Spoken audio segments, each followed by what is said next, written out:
आपके सामने दो कहानी लेकर हाजिर हुआ और ये दोनों कहानी इसलिए लेकर आया हूं क्योंकि दोनों ही कहानियां बेचैन करने वाली हैं।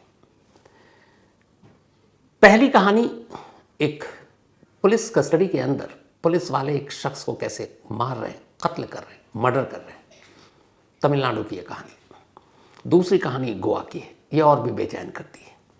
एक बाप अपनी बेटी की मौत का बदला लेने के लिए 17 साल के एक लड़के पर बीच सड़क तेजाब की बाल्टी पलट देता है। लड़का इस वक्त नाजुक हालत में गोवा मेडिकल कॉलेज हॉस्पिटल में एडमिट है। 80% से ज़्यादा बर्न है। शुरुआत तमिलनाडु की इस कहानी से। वीडियो आपको दिखा नहीं सकता, कुछ गाइडलाइंस हैं, तो तस्वीरें स्टिल आपको दिखाता हूँ। अमूमन ऐसी तस्वीरें सामने आती नहीं, क्योंकि आती तो फिर तो वैसे ही भेद खुल जाता। पर किसी की हिम्मत थी, चुपचाप से किसी दीवार के झरोके के पीछे खड़ा होकर अपने मोबाइल से उसने ये शूट किया। इस तस्वीर में जो वीडियो है, इसमें 4 पुलिस वाले हैं, 3 तो कैमरे में कैद हुए, चौथा नहीं हो पाया। और एक शख्स है जो ज़मीन पर बैठा हुआ है। पुलिस वाले सादी वर्दी में हैं, उनके हाथों में प्लास्टिक और स्टील के रॉड है, प्लास्टिक की पाइप और स्टील के रॉड, और बेतहाशा उसे मार रहे हैं। बाद में उस शख्स की मौत हो जाती है। शायद ये कहानी दब जाती, लेकिन इस एक वीडियो ने पूरे तमिलनाडु में इस वीडियो को वायरल कर दिया और अब तमिलनाडु में हर कोई इस वीडियो के बारे में बात कर रहा है। इस कहानी की शुरुआत होती है 27 जून को। 27 जून की बात थी। तमिलनाडु में एक बहुत ही मशहूर मंदिर है, मदापुरम कलियम्मन मंदिर। इसी मंदिर में एक माँ बेटी दर्शन के लिए जाते हैं। जो माँ थी, उनकी उम्र करीब 70 साल थी, बुजुर्ग थी, ठीक से चल नहीं पाती थी, तो अपनी बेटी के साथ गई थी। माँ का नाम था शिवगामी और बेटी का नाम निकिता। दोनों मंदिर के बाहर पहुँचते हैं। वहाँ पार्किंग में अपनी उनको गाड़ी लगानी थी, कार, जगह मिल नहीं रही थी। इत्तेफाक से इसी मंदिर की सिक्योरिटी में एक गार्ड था जिसका नाम अजीत, उम्र 27 साल। माँ बेटी गुजारिश करती हैं अजीत से कि उन्हें दर्शन के लिए जाना, वो चल ठीक से पा नहीं रही हैं, तो क्या तुम हमारी कार को पार्क कर दोगे। अजीत उनकी मदद करता है, कार पार्क कर देता है, वो चाबी देकर चली जाती हैं। दर्शन करने के बाद दोनों लौटती हैं, कार के अंदर बैठती हैं तो देखती हैं कि कार में एक बैग था, बैग का जिप खुला हुआ है और उसके अंदर करीब 80 ग्राम गोल्ड, सोने के जेवर थे, वो गायब है। वो पूछती हैं, अजीत कहता है मैंने तो सिर्फ गाड़ी पार्क की है। माँ बेटी पुलिस को इन्फॉर्म कर देती हैं। अब पुलिस की टीम वहाँ पहुँच जाती है। जब पुलिस की टीम वहाँ पहुँचती है, अजीत को के खिलाफ ही माँ बेटी ने बयान दिया। पुलिस अजीत को ले जाती है, उसके भाई नवीन को ले जाती है, पूछताछ करती है और फिर 27 जून फ्राइडे की शाम को ही उसे छोड़ देती है। अब अजीत वापस लौट आता है। तब भी उसे पुलिस वालों ने मारा पीटा, लेकिन उसने कहा मैं बेकसूर हूँ। अब 28 जून की तारीख आ गई। माँ बेटी फिर पुलिस के पास पहुँची। पुलिस ने इस बार फिर से अजीत और उसके भाई को उठाया और उसकी खूब पिटाई की।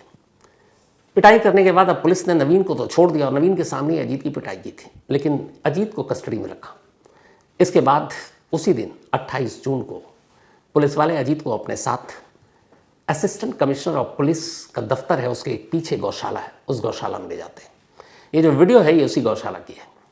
वहाँ ले जाने के बाद अब 4 पुलिस वाले लेकर गए। उन्होंने स्टील के रॉड, लोहे के पाइप से अजीत को पीटना शुरू किया और पीटते पीटते हालत ये हुई कि वो वहीं बेहोश होकर गिर गया। पुलिस वाले घबराए, उसे पास में उठाकर एक थिरुपुवनम अस्पताल है वहाँ ले गए। अस्पताल वालों ने देखा, उन्होंने कहा कि भाई इसकी हालत तो बहुत गंभीर है, तो यहाँ इलाज हो नहीं सकता। पुलिस वाले और घबराए और उसे फिर लेकर भागे शिवगंगई सरकारी अस्पताल। वहाँ ले जाने के बाद उसका इलाज शुरू हुआ, लेकिन वहीं उसी अस्पताल में अजीत की मौत हो गई। अब अजीत की मौत हो गई, उसके बाद भी ये मामला शांत था। इत्तेफाक से अजीत की मौत के बाद ये वीडियो जो किसी ने उस गौशाला में बड़ी खामोशी से अपने मोबाइल के कैमरे में रिकॉर्ड कर लिया था, ये पब्लिक डोमेन में आ गई, सोशल मीडिया पर आ गई। अब जैसे ही ये वीडियो आई, तमिलनाडु में हंगामा मच गया। इसके बाद अब पुलिस को सफाई देना पड़ा। पुलिस ने एफआईआर दर्ज की। कमाल देखिए तमिलनाडु पुलिस की। एफआईआर में पुलिस ने कहानी ये लिखी कि माँ बेटी की शिकायत पर 80 ग्राम सोने के उस जेवर को तलाश करने के लिए उन्होंने अजीत को उठाया था, उससे पूछताछ की। अजीत ने अपना जुर्म कबूल कर लिया। फिर उसने कहा कि उसने गौशाला में उस जेवर को छुपा कर रखा गया। इसलिए 4 पुलिस वाले इंस्पेक्टर और डीएसपी के कहने पर अजीत को उस गौशाला में ले गए ताकि उस जेवर की रिकवरी करा सकें। लेकिन वहाँ अचानक पुलिस कस्टडी से वो भागने लगा। भागते हुए वो गिर गया। गिरने से उसे चोट लग गई, उसे मिर्गी का दौरा पड़ा था और वो मर गया। ये पुलिस की कहानी एफआईआर में, मैं नहीं कह रहा हूँ, बाकायदा ये दस्तावेज रिटन कानूनी। अब इसी एफआईआर के ऊपर आ जाइए कि पुलिस ने, लड़की ने 27 जून को कंप्लेंट की। पुलिस ने कोई एफआईआर दर्ज नहीं की। 27 को भी उठाया अजीत को, नो कंप्लेंट।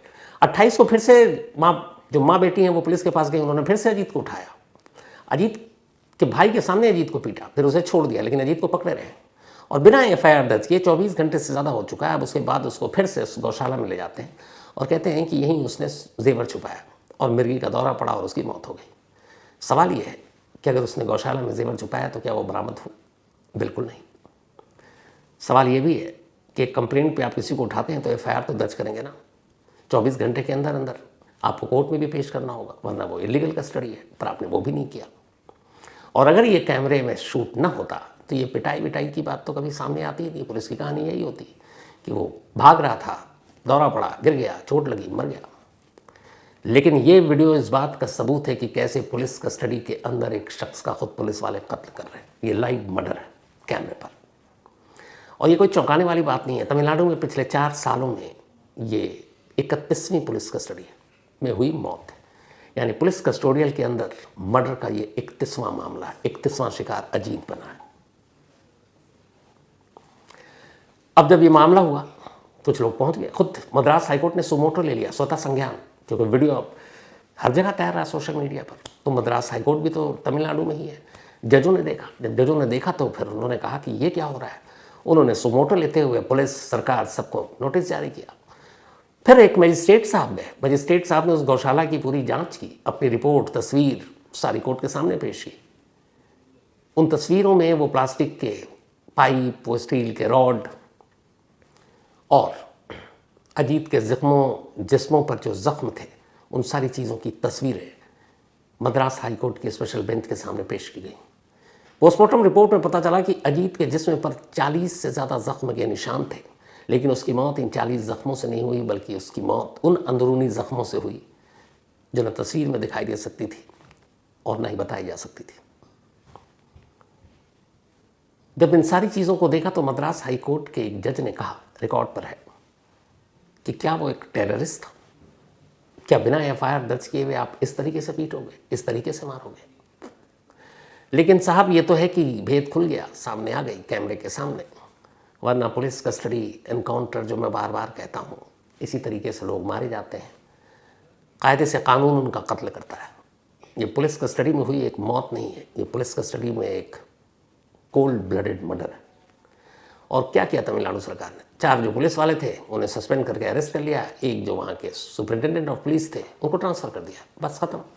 और ये इतिहास है कि तमिलनाडु में पिछले 4 सालों में जो 31 कस्टोडियल डेथ हुई है, उनमें जितने भी पुलिस वालों को सस्पेंड किया गया, अरेस्ट किया गया, वो सब बरी हो गए, फिर बाद में उनकी बहाली हो गई और भी अलग अलग जगहों पर ड्यूटी पे है। इस केस में भी अगले 3-6 महीने के अंदर ये किसी और थाने में पोस्टिंग पा चुके होंगे। पर अजीत जैसे लोगों का क्या? तो कस्टडियल डेथ के मामले में या एनकाउंटर के मामले में हमारा पूरा देश एक, फिर वो कश्मीर से कन्याकुमारी तक या इधर से उधर तक कहीं भी हो, एक ही जैसे। ऐसा नहीं है कि कोई एक आध स्टेट पाक साफ हो, बस ऐसा है कि बीच बीच में ऐसे सबूत सामने आ जाते हैं, ऐसे जिंदा सबूत जिनको देखकर आप मुंह फेर ही नहीं सकते। अब वो 27 साल का अजीत सोचिए, जिसके भरोसे पे उसकी माँ, जवान लड़का, मौत हो गई, जेवर मिला नहीं। बल्कि जिन माँ बेटी ने कंप्लेंट की थी अजीत की, जब उन्हें पता चला और उन्होंने ये वीडियो देखा, उन्हें भी अफसोस है कि काश वो कंप्लेंट ही ना करती, क्योंकि उनका मकसद सिर्फ इतना था कि उनकी चोरी गई चीज़ें वापस मिल जाएं। उनका मकसद ये नहीं था कि उनकी चोरी गई चीज़ों के बदले में पुलिस किसी की जान ले ले। आज उन्हें भी अजीत की मौत पर अफसोस है। तो ये live murder police custodial custody के अंदर। अब आइए अपनी दूसरी कहानी की तरफ चलते हैं। गोवा, नॉर्थ गोवा, मंडे यानी कल की बात है ये सुबह। 17 साल का एक लड़का ऋषभ कॉलेज जाने के लिए घर से निकला। उसके पिता हमेशा उसको बस स्टॉप तक अपनी स्कूटी पर छोड़ा करते थे।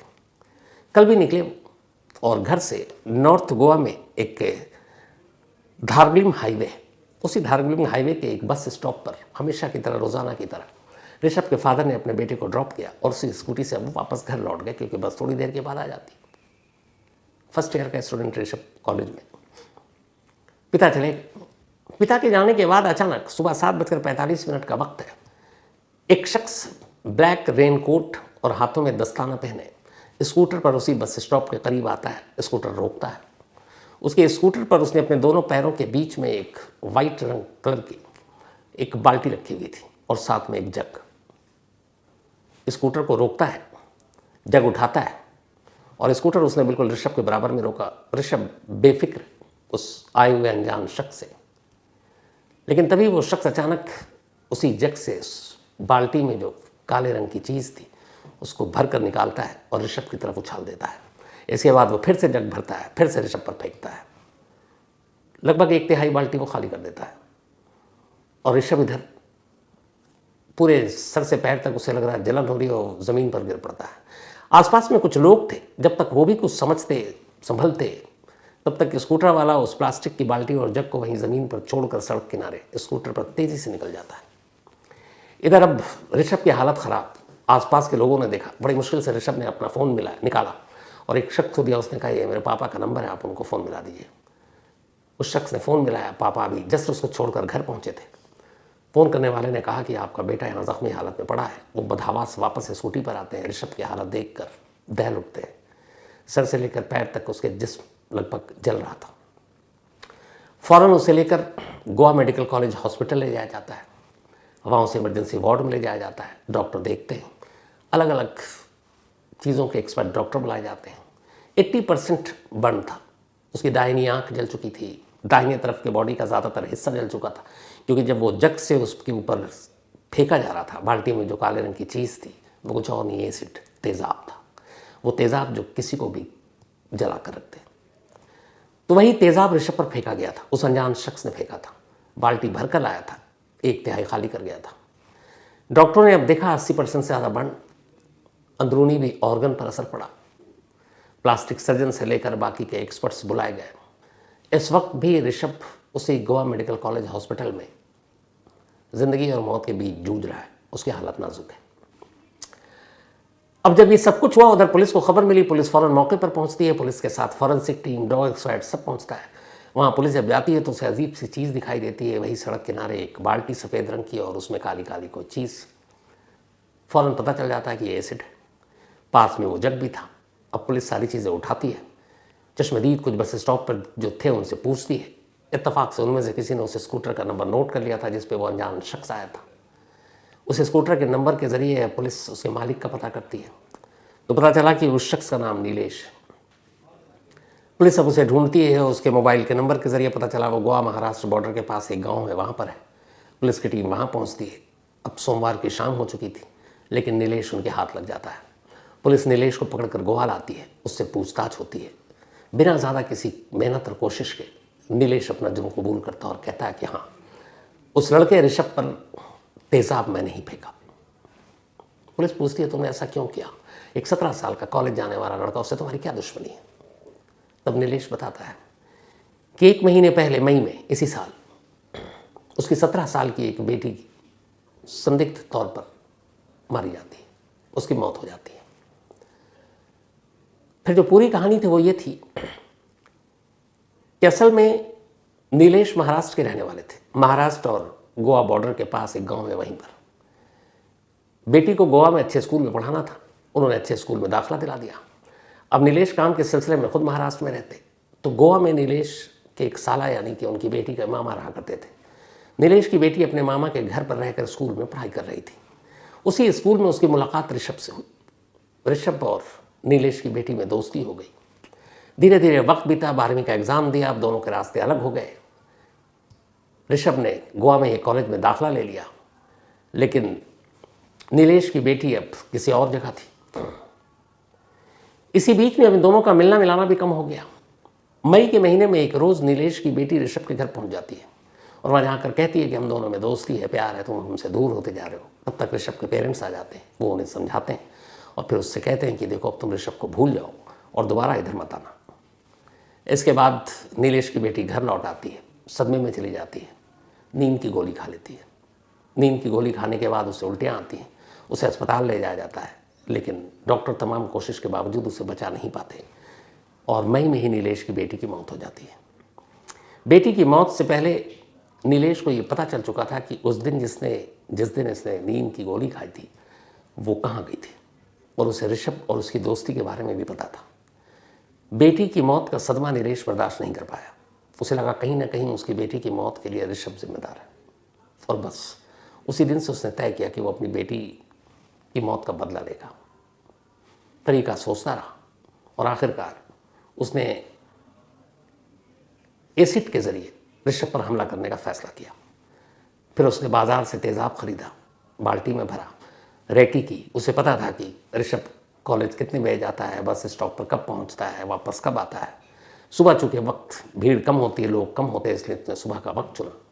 और मंडे, सैटरडे, संडे के बाद कॉलेज खुला और वो दूर था। उसने देखा जैसे ही ऋषभ को उसके फादर ड्रॉप करके चले गए, वो करीब गया।